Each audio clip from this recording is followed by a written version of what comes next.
Traditionally in Bordeaux, what you would do is you would blend these two together. And it would make a lovely wine, and you'd have this, much kind of bigger aromatic profile and so on.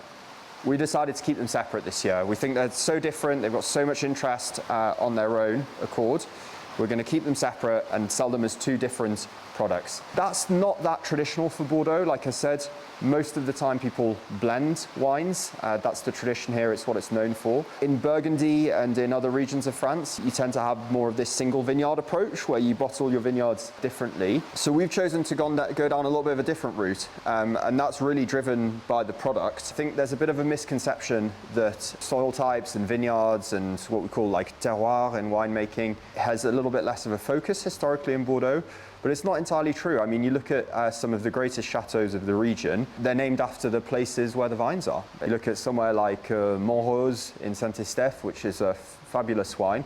It's named after the Pink Hill, and that's where their best vineyards are. They're planted on a gravel outcrop that used to have a pink heather on it. You have other places like Haut-Brion, the famous Haut-Brion from Bordeaux.